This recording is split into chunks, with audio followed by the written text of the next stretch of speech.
آداب فاتحہ۔ آداب فاتحہ کا لحاظ رکھنا ضروری ہے۔ حلال اور پاک چیزوں پر فاتحہ دینا چاہیے۔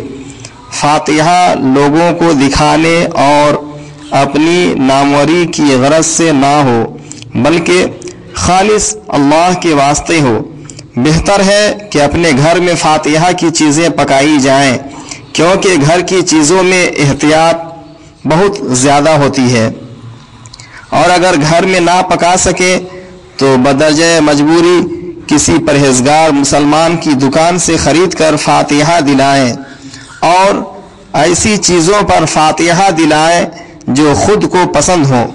یا عام طور پر ہر شخص پسند کرتا ہو، مثلا حلوہ، مٹھائی،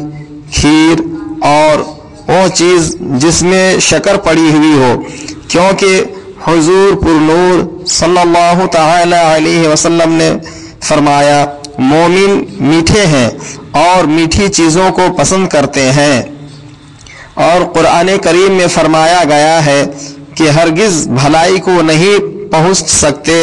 جب تک کہ خدا کے راستے میں محبوب چیزوں کو صرف نہ کرو، اور اس سے زیادہ کون سی چیز محبوب ہوگی جس کو خود اللہ کے محبوب صلی اللہ علیہ وسلم نے فرمایا۔ اسی طرح گوشت پر فاتحہ دینا ہے، کیونکہ حضور صلی اللہ علیہ وسلم نے گوشت کو بھی پسند فرمایا ہے، اور میٹھے نئے پھل، شہد، شربت، دودھ، پلاؤ، زردہ اور حلیم وغیرہ، ان میں سے کوئی ایک شے ہو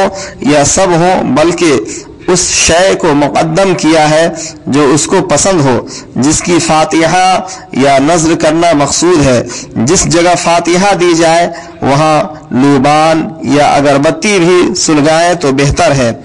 جب بھی فاتحہ کے لیے کچھ خریدنا ہو تو ہمیشہ یہ خیال رکھیں کہ اہل سنت و جماعت سے ہی خریدیں، کسی گستاخی رسول سے ہرگز نہ خریدیں، کیونکہ یہ پرہیزگار تو کیا گستاخی کے سبب مسلمان بھی نہیں ہوتے۔ اللہ رب العزت ہم سب کو اس پہ عمل کی توفیق عطا فرمائے۔